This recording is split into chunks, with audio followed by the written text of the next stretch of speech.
La majorité des closers passent leurs appels sans script ou avec un script médiocre, sans réelles étapes à franchir et à valider au cours de l'appel. Résultat, mauvaise performance et perte de motivation. Ma méthode est décomposée en 5 étapes clés pour réussir n'importe quel appel de vente. Donc prends une feuille et un stylo et note tout ce que je dis durant cette vidéo. Viens me voir sur Instagram en DM et je verrai si je peux t'aider à te lancer dans le closing et dépasser ces 3 000 € par mois. Un appel de vente, c'est comme un jeu vidéo. Il faut valider chaque checkpoint avant de passer au suivant. Il y en a 5 dans le closing. Briser la glace, creuser les douleurs, creuser les objectifs, présenter ton offre et traiter les objections. La partie brisage de glace, du coup, dans un premier temps, alors faut vraiment savoir que si tu foires cette partie-là, tu dis au revoir à la vente, mais instantanément. Dès que le prospect arrive sur l'appel, il doit se sentir à l'aise. Donc tu dois te mettre dans une posture presque amicale pour que lui se sente vraiment à l'aise et qu'il puisse se livrer à toi durant tout l'appel. La solution, elle est très simple, mais peu de closers le font et peu de personnes qui vont regarder cette vidéo le mettent vraiment en place, mais c'est juste d'être cool en fait. Je le dis souvent, mais quand on était gosse, on avait tous le père d'un de nos potes qui était super cool. Il laissait tout faire à tout le monde. Vraiment, il disait oui à tout. Et t'avais tout le temps envie d'aller chez ce pote grâce à son papa, tu vois. Limite, même pas pour voir ton pote, pour voir son père. C'était trop cool. Tu vois de qui je parle? En fait, toi, tu dois être cette personne-là. La personne cool à qui on a envie de parler, simplement. C'est paradoxal parce que le job d'un closer, c'est de vendre. Mais la dernière chose, et on va le voir ensemble, qu'un closer doit vouloir, c'est de vendre, justement. La première chose qu'un closer doit vouloir, c'est aider le prospect avant tout. Le comprendre ses objectifs, ses douleurs, et voir si vraiment la solution qu'il lui propose, c'est la solution pour lui, pour l'aider à atteindre ses objectifs. Ça doit être le focus numéro 1 d'un top closer. Et si tu veux devenir un top closer, ça doit être aussi ton focus numéro 1. Donc fais connaissance avec lui, c'est le début de l'appel, c'est super important, demande-lui ce qu'il fait dans la vie, est-ce qu'il a des passions, est-ce qu'il kiffe ce qu'il fait, ok? C'est super important en fait que vous soyez limite potes, comme je t'ai dit juste avant. La deuxième étape et la première étape en fait qui est vachement cruciale parce que derrière tu vas la réutiliser beaucoup pour la présentation de l'offre, on le verra juste après, c'est le creusage des douleurs en fait. Pourquoi il est là simplement? Qu'est-ce qui fait qu'il est sur cet appel? Qu'est-ce qui fait qu'il a pris son temps, qu'il s'est dit ok je vais prendre 30 minutes, 45 minutes pour prendre cet appel? Comme je le dis souvent sur Instagram, en fait le prospect quand il va te dire le pourquoi au début de l'appel, c'est le pourquoi de surface. On s'en fout, en fait typiquement il va te dire bah écoute je suis là parce que j'aimerais gagner plus d'argent. Mais nous ce qui nous intéresse c'est au fond de lui. La vraie raison pourquoi il est là, la raison sentimentale. Ton rôle en tant que closer, c'est de trouver la vraie raison. La raison sentimentale, la raison qui lui prend en tripes. Cette putain de raison qui tous les matins lui fait mal au ventre en se levant. C'est ça qu'on veut. Ok, qu'est-ce qui fait que tu aimerais gagner plus d'argent? Bah écoute, je sais pas, ça m'aiderait beaucoup. Ok, quand tu dis ça m'aiderait beaucoup, ça t'aiderait à quoi concrètement?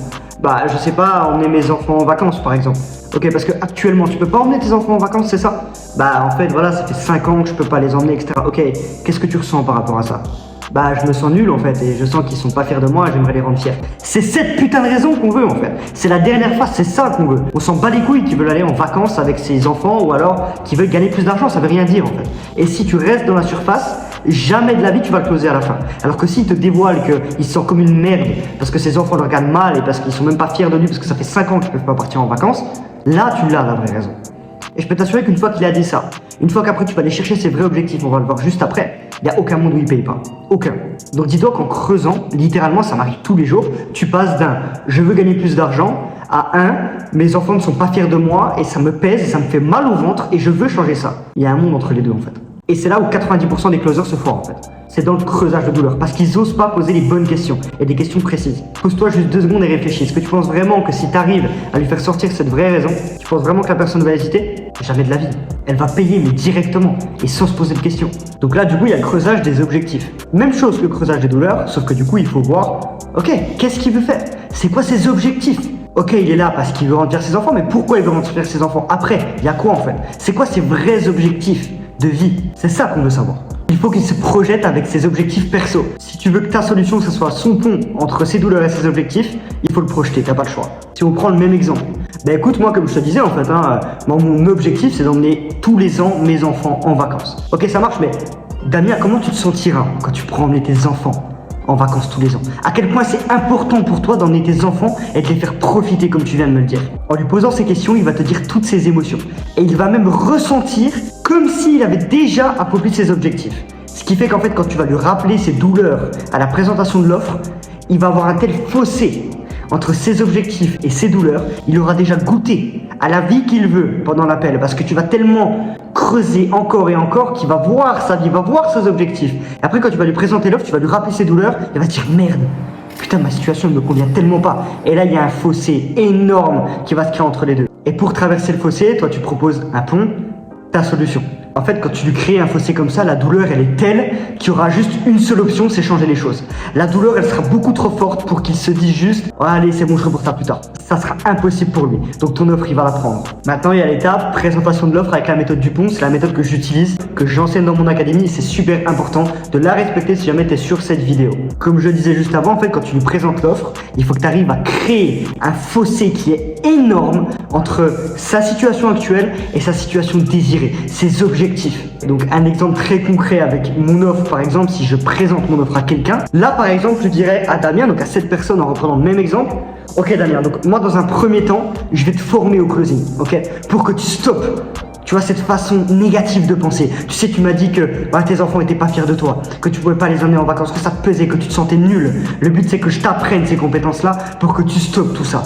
C'est la première des choses. Est-ce que tu me suis Damien, ok? Tu me suis nickel. La deuxième étape, je vais te mettre en relation avec des entreprises pour que tu puisses obtenir tes revenus et atteindre tes objectifs.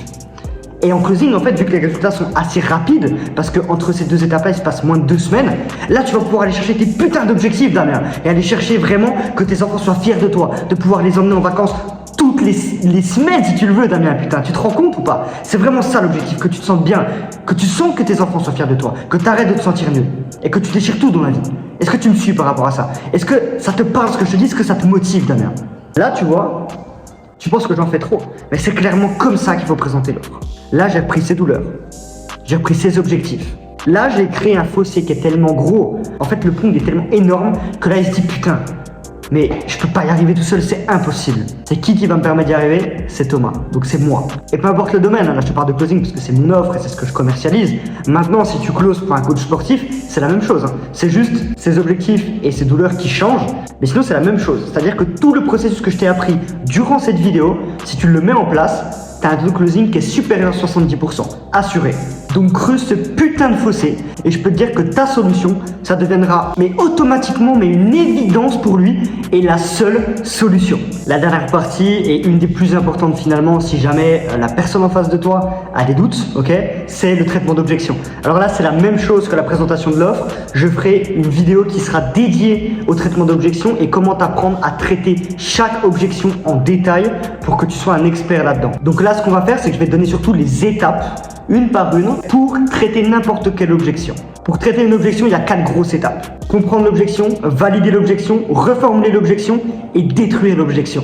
Pour cette vidéo, on va prendre l'exemple du « Ok, c'est cool votre offre, mais les concurrents, ils sont moins chers ». Là, cette objection, elle est courante, surtout si tu bosses pour une grande boîte qui, du coup, a pas mal de concurrents dans son domaine, ok? Dans un premier temps, tu comprends l'objection. Ok, je comprends totalement que tu dises ça. Dans un deuxième temps, tu valides son objection. Donc, il faut que tu sois d'accord avec lui. Ouais, je comprends honnêtement, hein, et t'as raison, hein, franchement, on a tous nos prix et nos offres différentes. Et tu reformules l'objection. Ok Damien, donc si je comprends bien, ce qui t'inquiète, c'est le retour sur investissement, c'est ça? En respectant ces 3 premières étapes, tu ne braques pas le prospect, et ça c'est super important.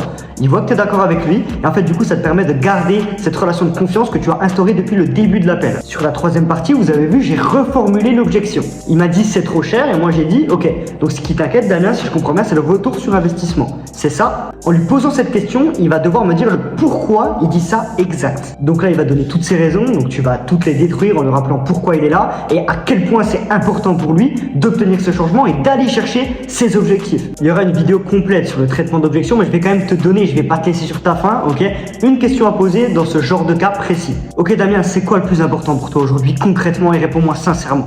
C'est d'avoir la solution la moins chère ou la solution qui va t'apporter le plus de résultats pour que tu ailles chercher justement ces vacances avec tes enfants et qu'ils soient fiers de toi. En lui posant ce genre de questions, ça te fait réfléchir parce qu'il se dit ok, potentiellement je vais prendre un appel avec les concurrents, mais peut-être qu'ils sont moins bons que lui, est-ce que peut-être voilà, je loupe ma place, etc. Et c'est là que tu rajoutes de l'urgence.